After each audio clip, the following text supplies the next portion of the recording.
been borrowing itself into a terrible state. That your most recent engagement is that banks are chasing you for their money. You can't even pay. So when you wake up in the morning, you are discussing, you are begging people to forgive you your debt. But this same father wakes up and stands on one corner and is fighting your mother over very frivolous issues. The man who is in debt. Yes, the man who is in debt. The man who cannot manage the house. Oh, how? The man who is completely incompetent at doing his job. Every single day, instead of concentrating on that matter, he is looking at, oh no, hold on.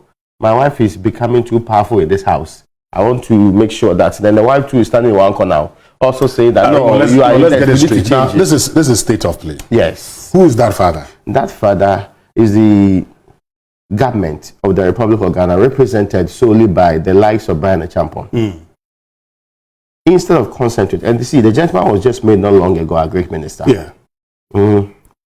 Instead of concentrating on revolutionizing the agri sector, his colleagues in other countries, they are doing proper modernized agriculture. The man spends quality time telling us about when to hand over. Boss, where we are today, handing over, it's not a priority to any Ghanaian, except for those of you who are beneficiaries of the state. Where we are today, people do not know whether you Ghana or MIB. Today there is Oforiata. He's delivering speeches. Yeah, exactly. The entire reason why Oforiata is leaving is not because we have done anything good, though. It's because we have begged and begged people to beg people. That now we have to make a final appeal to investors and everybody to let them know that we have defaulted in reality. So we want an arrangement where people can forgive us part of our debt and we can pay the rest of it. Yeah. That kind of father, his friends and his family, when they sit together, they cannot be drinking what they call cognac. Because they cannot be acting like boastful people.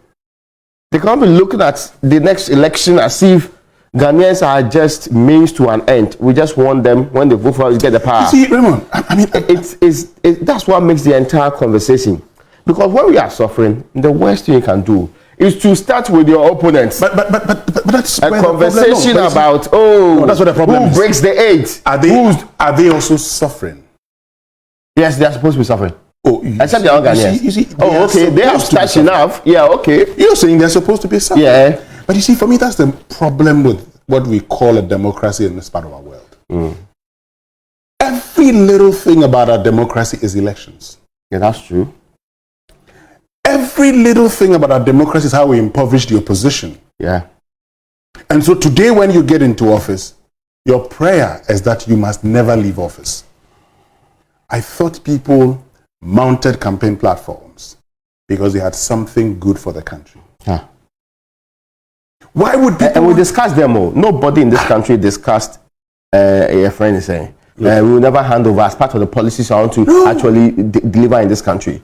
Even at their own vetting before Parliament, we will never hand over. It's never part of the conversation. And you see, this is part of the reason, and on SMS, on a small issue, when this thing came up, I referenced the comments by Dan Kwekubotri. Yeah. When the famous all die be die comment was made. Yeah. He said, you can say everything. The moment you introduce die, you have a problem. Because you see, and the sad aspect of it, I mean, I've been in, I did ballot box in 2020. I was in Boku. I was almost beaten for reasons I still do not understand up to today. You know. Yeah. And at that point in time, I realized that, look, people understand things differently in our politics. Guess what, Raymond? I'll use this to make a point. Unknown to me, the NPP and NDC had reached an agreement as the number of questions they can both ask. 2 MPP, 2 NDC, 2 MPP, 2 NDC. Who are organizers of the program? Yes. So those are invited guests. Yes. Invited guests have decided on their own. Okay. So they had arranged. Yeah. So when they were forming, when the queue was being formed, they arranged themselves like that. I see. And this is a Star Ghana funded program. So we are looking at the marginalized in society, women, persons with disability, and the youth. Inclusion. So when I saw a lady behind this guy, I said, why not? Let me go to the lady. Because 3 guys had spoken. And that was my crime. Okay. The whole program had that you didn't follow their format. Their format didn't even communicate to you. To me. And you see the arrogance with which political parties act in this country. I tell you, and he was pointing fingers, do with you. But that's because you didn't give their plan and I said, oxygen. So what is it about politics? And as I made a point to the guy, I said, all the men on this stage, I know them. They don't even know you. Yeah. Yeah. I know them. You are insignificant in the You don't know question of things. Now, you do not know how people are going to interpret things.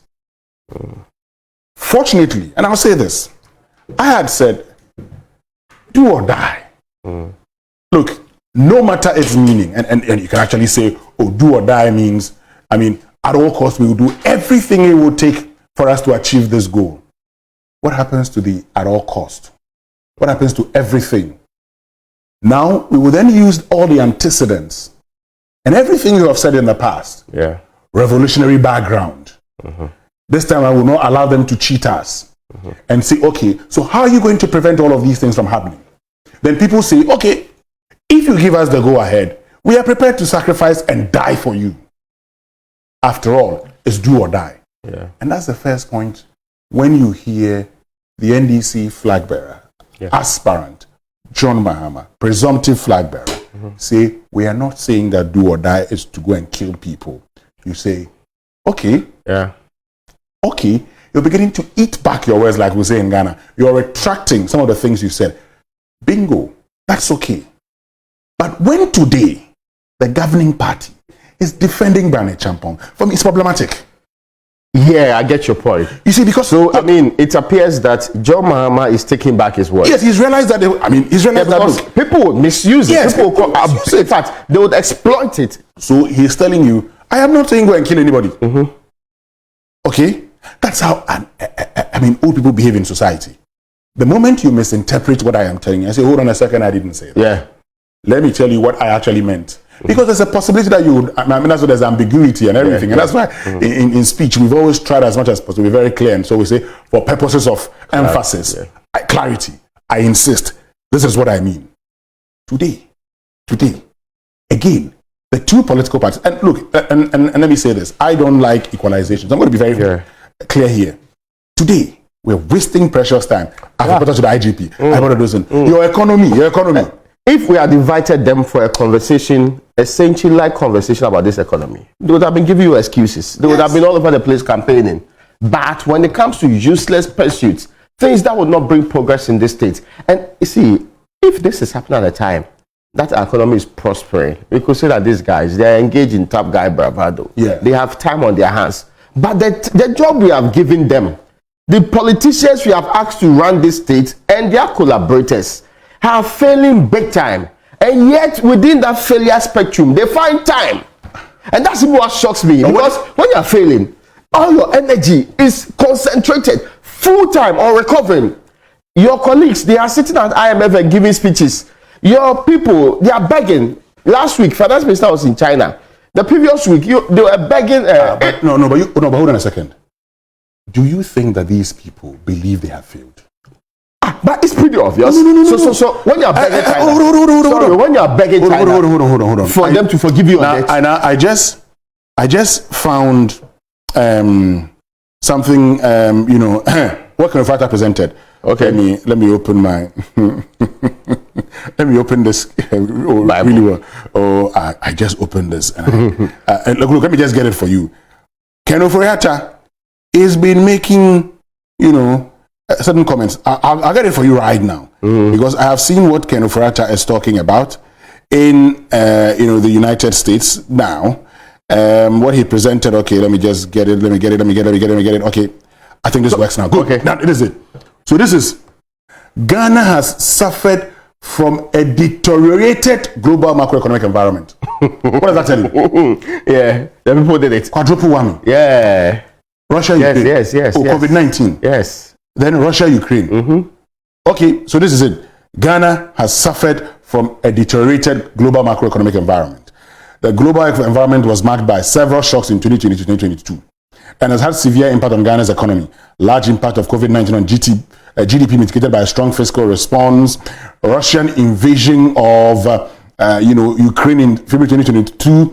Pressures on the monetary and external sectors. Global monetary tightening policy. Which one is our problem here?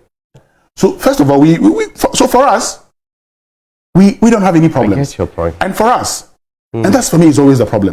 So you see, when I reference this whole Dan Butchie statement, when you begin to introduce certain words in your statement, it becomes difficult for you to defend what these words are.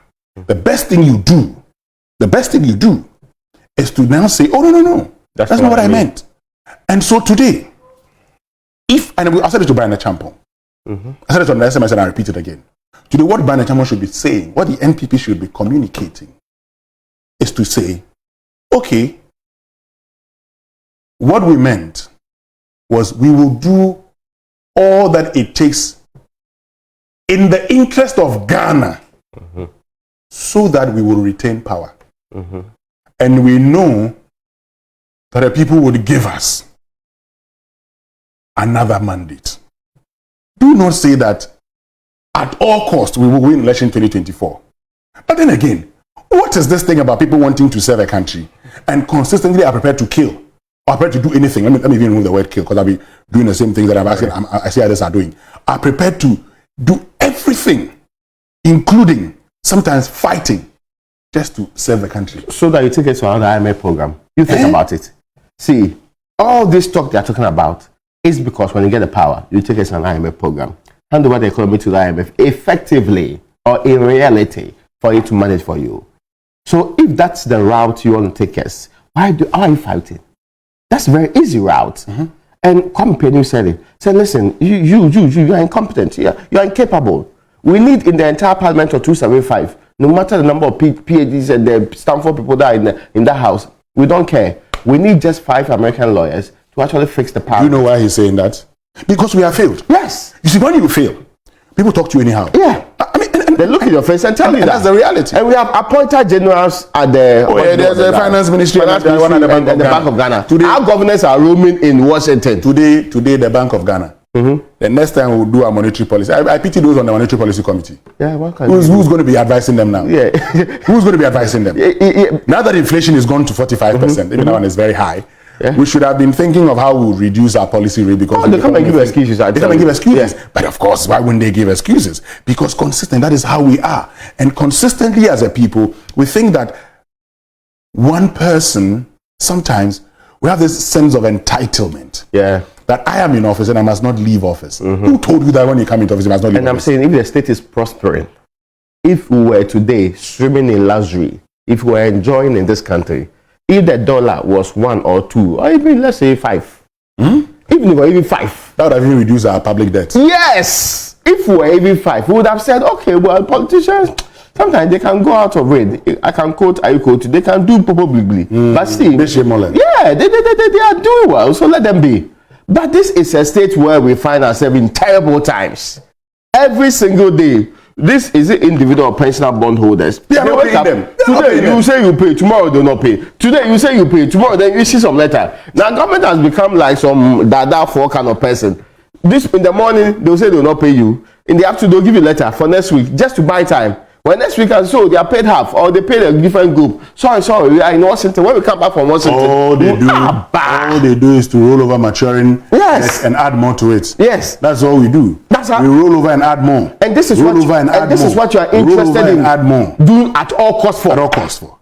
Because really, and you see, what really saddens me, and for all the people who watch, who are watching at this point in time, I have consistently said it, that I do not think that anybody must lose a drop of blood to put people in political office. For this performance, don't lose a drop of blood to put anybody in political office. What will be the benefit then? What will be the benefit? Except if you are benefiting pecuniary into your pocket directly, that maybe you are in a very different world. But for the larger majority of this, the state must stop. Yeah, of course. I mean, at the point. Yeah, if it's not that, I'm not seeing the point here. So I am saying, I don't think anybody needs to sacrifice his life for a politician. I've said it before, and I'll consistently repeat it. And it's not that, you see, if you believe in him, beneficiaries for him. But beneficiaries of political digest for him. First, it's family of the politician. Don't get it wrong. Their family, if I check all of them, of course, they'll show the evidence is that their family, they are well off. But where should they start from? Is the charity not beginning at home? They start with their family members. And when it comes to the fighting, they don't start with their family members. You, the poor child, that throughout history, they have impoverished. You are the one that they target. And sometimes you wise up. And I come from a political family. And I tell you, do not sacrifice your life for a politician. Under no circumstance. Later on, they go and drink beer together. And say, oh, you see, we're not fighting again. If you believe in him or her, campaign for him. On issues. On the issues. If you believe in him or her, give him or her money. Make sure they declare that money. Yeah. Make sure they declare that money. That I got this amount of money from you. Okay? So that we all know how you became MP and how you became president. I'm looking forward to that day. That we know how much money you got from the public. Yeah. How much of your own money you contributed. So that when you come into office, begin to check you. This guy. What's he going to do next? All the people who gave you money, we will know their names. Everything they get, beneficial ownership, we will know. Yeah. And whoever is linked to that person too, we will know. Until then, don't go and kill yourself. And the people who died in 2020, where are they? Yes. There's a gentleman that's often referenced, the let my vote count guy. Yes, who lost one of his eyes. Yes, and later ended up dying. Yes. I don't know what's happening to his family, but that kind of sacrifice would have been deemed to be, sacrifice for the state. Think about it again. Today, we are not discussing how to get out of our current economic problems, which is big, which is deep, and which is terrible. So what we cannot allow, and that's the crux of our engagement here on the play, what we cannot allow is the people who are sinking this country to sink it further with their recklessness and irresponsibility. Because they have ways of living the country. Yeah. They even have their friends who are private jets. They have sometimes some of them, their children, they even have passports that, even the state service passports. Politicians, they have the service passports. They get priority elsewhere. Yeah. You may not even have a visa to any country. When there is trouble, you suffer more. So it is time you look in the face of that politician close to you and tell him, big man, concentrate on taking us out of the mess. That's what's important too. Because if we are not out of the mess, we still have a terrible currency. Inflation is ballooning. In fact, people are excited that it's 45. And I'm saying that not long ago, the conversation in the Republic of Ghana is that we are no longer doing double-digit inflation. Of course. So when it's 45, you cannot be excited. How can we be excited that we are raising 45%? Yeah, but what kind of mediocrity is that? You used to go to Kenya, less than 10%, they're on the streets. Yes. Can you believe that? You're protesting though. I'm sure if we get to 10%, to be very happy in this. Yeah, can you believe that? In fact, we organize another party. Yeah, but you think about it. People are not happy with 10%. You are at 45%. They say we should sing for you. Yeah, but that's who we are as a people. You know. Yeah, and it's as if we took it to. It's as if we woke up in the morning and say, "Hey, inflation." The people of this country has voted for you to go to 50%. You know the funny thing, and sometimes I let for instance, what is happening. Yes, you know what probably may be happening in the world. Sometimes you know that through no government policy or anything, things are working on behalf of the state. I mean, we are prepared to let it go. Yeah. Because also when certain developments outside Ghana affect us, you still will call on government to react. And, I mean, a critical example is that apart from everything, when the US, increases its treasury, rates, it would affect your currency too. So when the dollar begins to struggle in the US also, and your currency is appreciating a little bit, and so all the policies that we've put in place, including the staff level agreement of the IMF and all that we have been talking. Oh yeah, they list them all in this country. Oh, you see, they say what they call it, failure has no father. No, success has a lot of friends. Friends, people who own it. If you fail, they'll talk to you. They will give it to you. That's why German ambassadors and co. And that's why the president will go and say that. And we are not going to say we are a proud nation. No. The president says that if there's freedom of speech, that even today diplomatic corps are engaging in internal political issues. But they are telling you went to beg them. You got to beg them to go and beg somebody for you. They say reduce your cost. They say, I don't understand. When we were not begging, could they talk to us that way? Not at all. When you fail, that's how they talk to you. And today we have failed. And instead of concentrating on fixing the problem when you are failing, you are concentrating on irrelevant matters. It's time we redirected the politicians in the country back to the main course. Ladies and gentlemen in politics, your business is to get us out of this mess. You planted us there. Okay, let's assume you didn't plant us there. Let's just presume, let's assume without admitting that you didn't put us in that particular state. Your responsibility, the reason why we pay you every day, The reason why you are paid with our resources, scarce resources, paid more than most people in this country, paid needlessly and sometimes cook, your friends say, driver, and all the gardener. Everything. In the house that has no garden. Raymond, it's past 3 o'clock. The finance minister has been presenting things in Washington. I want to go and study it because tomorrow on the Super Morning Show, I want to make a comment on it. Okay.